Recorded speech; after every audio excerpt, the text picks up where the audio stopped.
셋째는 믿음의 일관성을 지키는 것입니다. 바울은 디모데후서 4장 7절에서 나의 달려갈 길을 마치고 믿음을 지켰으니 라고 말합니다.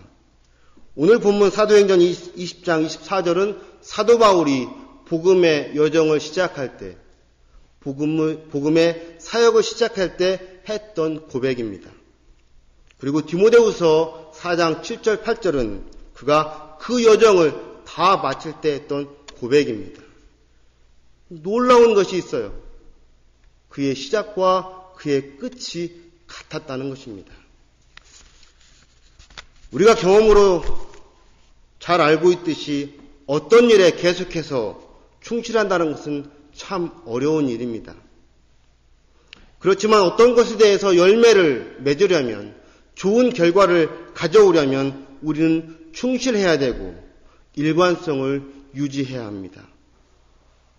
사도 바울이 위대하게 여겨지는 것은 바로 그가 그렇게 했다는 것입니다.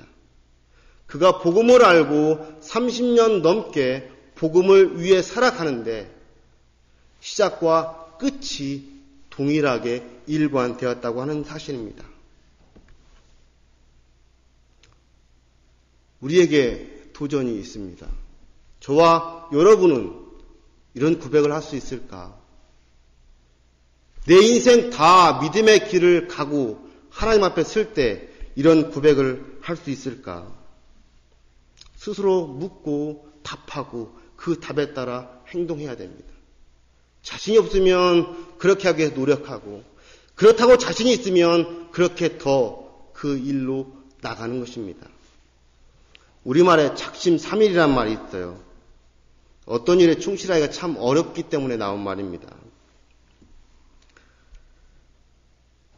제가 어떤 일을 작심삼일로 끝나지 않는 비결을 하나 알려드리겠습니다.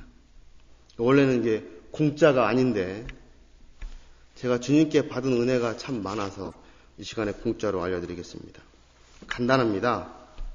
3일마다 작심하는 겁니다. Every 3 day. 3일마다 3일하고 3일 정도 지났을 때 약발이 떨어지면 다시 한번 make a decision 하면 돼요. 그 3일 지난 다음에 또 약발이 떨어져서 가물거린다. 다시 한번 작심하면 됩니다. 그렇게 1년 동안 계속 하십시오. 그러면 마음에 먹은 일을 이룰 수 있습니다. 웃으시는데 그건 증명된 사실이에요. 누가요? 제가요. 해보니까 되더라고요. 어떤 일을 마음 먹고 해갑니다. 안 돼요. 마음이 흐려져요. 다시 작심하는 겁니다. 그리고 그렇게 계속 해갑니다. 지나니까 열매가 생겨요. 우리의 믿음의 길을 갈 때 여러 가지 상황이 있어요. 내 마음에서 오는 상황이 있고 외부로부터 오는 상황이 있어요. 작심삼일로 만들어버려요. 그럴 때 다시 다짐하는 겁니다. 언제까지요? 하나님 앞에 설 때까지. 그러면 저와 여러분의 삶에 하나님이 기뻐하시는 좋은 열매들이 많이 맺힐 것입니다. 넷째는 하나님께 자신을 드리며 사는 삶은 결코 헛되지 않다는 것을 기억하는 것입니다. 바울은 디모데후서 4장 8절에 이렇게 고백합니다.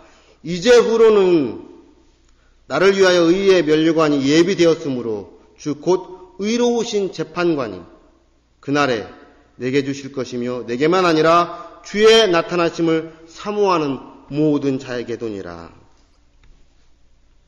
믿음의 삶의 끝에는 하나님이 예비하신 영광의 날이 있습니다. 바울은 그 날을, 그 시간을 그날이라고 말합니다. 그날은 어떤 날인가요?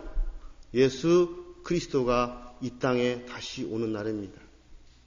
그리고 그날은 심판의 날입니다. 히브리서 9장 27절은 이렇게 선포합니다. 한 번 죽는 것은 사람에게 정해진 것이요 그 후에는 심판이 있으리니. 이 땅에 태어난 모든 사람은 죽어요. 이것을 부정할 수 있는 사람이 아무도 없습니다. 마찬가지로 그 후에는 심판이 있습니다. 하나님의 말씀이 그렇게 증언하기 때문에 그렇습니다. 이것을 거부할 사람이 아무도 없습니다. 성탄절의 주인공 예수 그리스도, 그분은 하나님의 아들로서 이 땅에 오신 분입니다. 왜 오셨어요? 죄와 사망 가운데 있는 인간을 구원하시기 위해서 오셨습니다. 그러나 오셨던 그분은 다시 아버지께로 가신 분입니다. 왜 가셨죠? 자기를 믿는 사람들이 거할 곳을 준비하기 위해서. 다시 가신 그분은 언젠가 다시 오실 그분입니다. 왜 다시 오시죠? 자기를 믿고 산 사람들을 위해 준비한 곳으로 자기의 사람들을 데려가시기 위해서입니다. 그때가 바로 그날입니다. 언젠가 이 세상에 살아간 모든 사람들이 하나님 앞에서 자신의 인생의 보따리를, 백을 풀 날이 옵니다. 저와 여러분의 가슴 속에 담겨있던 모든 것의 지퍼를 열고 보여줄 그날이 옵니다. 그때 후회하지 않으려면 우리 자신을 이 땅에서 하나님께 드림으로 하나님을 위해 헌신한 삶을 살아가야 합니다. 복음을 위해 살면 하나님이 준비하시고 주실 면류관이 있습니다. 하나님의 상급이 있습니다. 그래서 복음을 위한 삶, 하나님께 헌신하며 사는 삶은 복되고 의미 있고 그리고 결코 헛되지 않습니다. 얼마 전에 한국에서 토론토를 방문하신 어떤 권사님과 함께 식사할 기회가 있었습니다. 한국 가시기 전에 식사를 대접하겠다고 함께 식사를 하고 커피를 마시면서 이야기를 하는데요. 이런저런 이야기 했습니다. 그 중에 제가 유학하면서 힘들었던 이야기 딱 하는데 갑자기 그러는 거예요. 목사님, 그건 아무것도 아닙니다. 그러는 거예요. 제 마음이 너무 불편했어요. 뭐가 아무것도 아니야. 내가 살아온 인생 힘든 시간인데 권사님 나를 알아? 어떻게 그런 얘기를 함부로 할 수 있어? 하는 마음이 딱 생겼어요. 그분은 저보다 연세가 한 대여섯 살 더 드신 분이라서 목사님 저만큼 살아보세요. 그만큼 못 살았으니까 모르죠 뭐. 저만큼 살아보면 인생이 굉장히 더 허무해집니다.